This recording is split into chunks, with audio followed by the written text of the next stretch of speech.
E olha, a gente volta a falar sobre o Copom, porque a falta de pistas no comunicado sobre o começo do ciclo de cortes nos juros desanimou os mercados, mas a virada no Ibovespa dessa tarde, que passou a subir, sugere que o diferencial de juros entre Brasil e Estados Unidos está pesando mais do que essa incerteza. E sobre isso eu converso agora com Tatiana Pinheiro, economista-chefe da Galápagos Capital. Seja muito bem-vinda, Tatiana. É um prazer ter você aqui. Obrigada pelo convite. Obrigado a você. Tatiana, queria começar tentando entender exatamente essa a queda de braço, esse estica e puxa.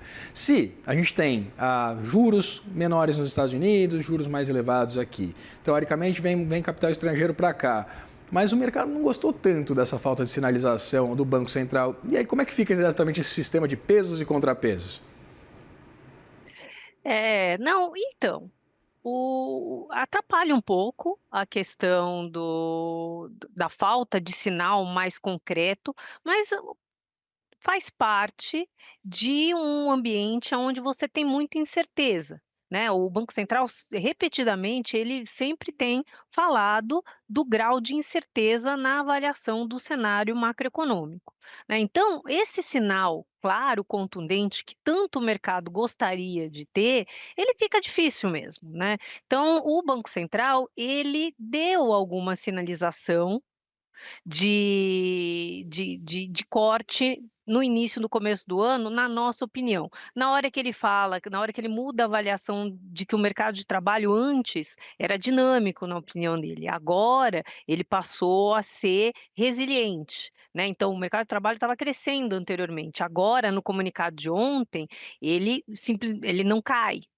né, e também na mudança da própria estratégia, né, na hora que ele coloca a estratégia de manutenção de 15% por bastante tempo, e isso o mercado ficou um pouco ressentido, que a frase continuou ali no comunicado, tem uma mudança sutil ali. Antes ele falava que essa estratégia era suficiente para trazer a inflação à meta. No comunicado de ontem, ele colocou que essa estratégia era adequada. Uma coisa que é adequada hoje não é adequada no dia seguinte, pode não ser adequada. E a gente acredita que a dica foi do mercado de trabalho. O que vai definir esse momento que o Banco Central começa a cortar juros vai ser na hora que o Banco Central começar a ver o mercado de trabalho enfraquecendo, dado que a inflação, de acordo com o Banco Central, já está arrefecendo, as expectativas de inflação também, e a atividade econômica está em moderação. Então, realmente, o que tem incomodado mais o Banco Central, além das expectativas ainda acima da meta,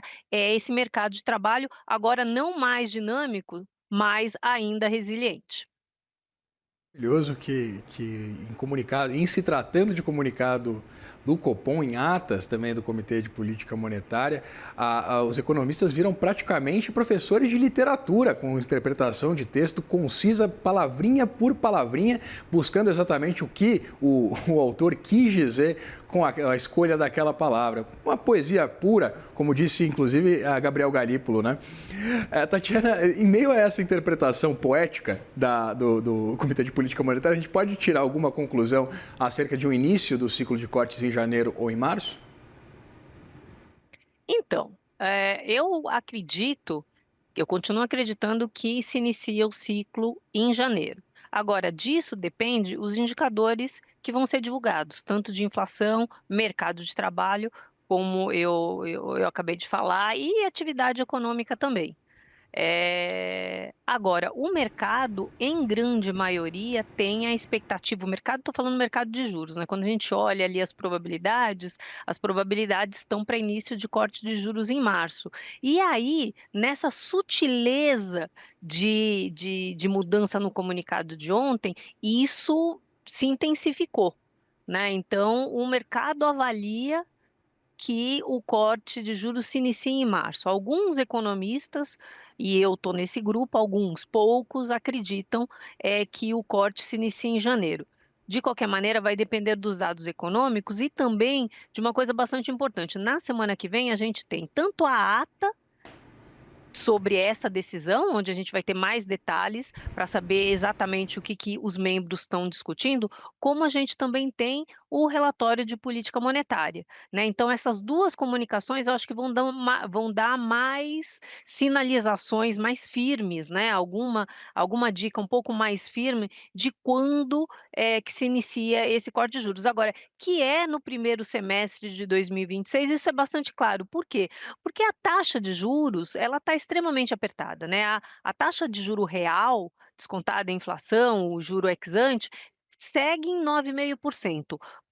Desde o começo do ano até agora, já se vão quase 12 meses de uma taxa de juros bastante mais apertada que bem mais elevada que a taxa neutra estimada pelo Banco Central, que é de 5%, né. Então, esse grau de aperto monetário, ele já está por um período bastante prolongado. Então, muito provavelmente, a gente tem aí esse início de calibragem do aperto monetário no primeiro trimestre do ano que vem. Se na próxima reunião, independentemente do que seja, né, a decisão do Comitê de Política Monetária, tenhamos a retirada dessa expressão, né, por período bastante prolongado. Tatiana, pensando no chamado horizonte relevante, né, o Banco Central atualizou as suas projeções da inflação nesse segundo trimestre de 2027 de 3,3% para 3,2%, mais próximo um pouco do centro da meta perseguida pelo Banco Central. Eu queria entender exatamente se esse fundamento, essa aproximação, evidentemente a gente ainda dependendo da publicação de novos dados, desse acompanhamento pelos sistemas do Banco Central, do nível de atividade, nível de inflação, né, o comportamento dos preços no país. O que a gente pode esperar exatamente dessa condução da política monetária, pensando nesse comportamento inflacionário no horizonte relevante observado pelo Banco Central?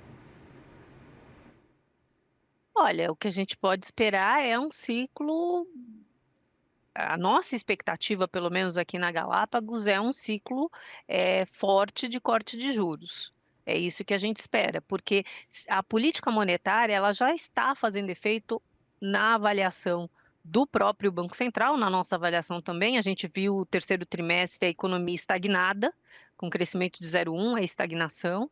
E a inflação, ela foi divulgada ontem, a inflação em novembro, ela já está abaixo do teto de flutuação da meta. É lógico que está distante do centro da meta, mas já está abaixo do teto de flutuação da meta, e a gente não vai ter necessidade, por exemplo, de uma carta de explicação, do desvio da inflação por parte do Banco Central. Essa é a primeira vez em 3 anos, que já não acontecia isso, né. E, a política monetária, ela continua apertada, né, então você tem mais efeitos já contratados dessa política monetária para frente, né, o que garantem aí mais queda da inflação, mais desaceleração da atividade econômica.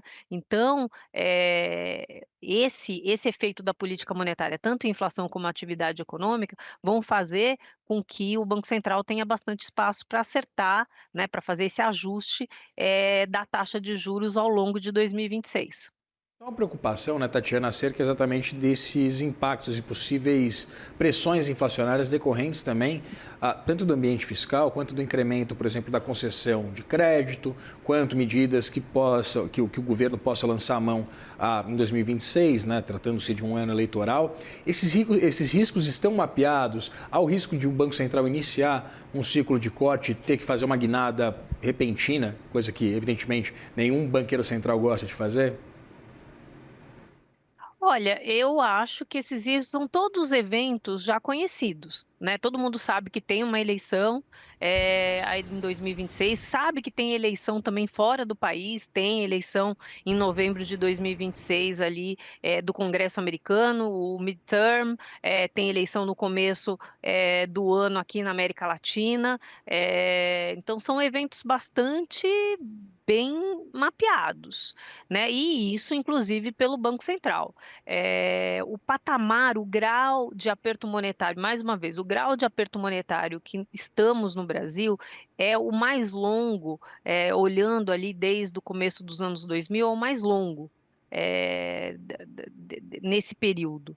né? Então, eu acho que quando o Banco Central começar a cortar juros, ele vai ter um espaço confortável para continuar esse corte de juros, mesmo com as flutuações que período eleitoral, que principalmente ali de abril a setembro é mais conturbado, mesmo nesse período de maior conturbação ali por conta das eleições, o Banco Central vai ter espaço para continuar acertando aí, normalizando a taxa de juros no Brasil. Conversei com Tatiana Pinheiro, economista-chefe da Galápagos Capital. Tatiana, muito obrigado pela disponibilidade de conversar com a gente. Obrigada, boa tarde a todos. Boa tarde, até mais.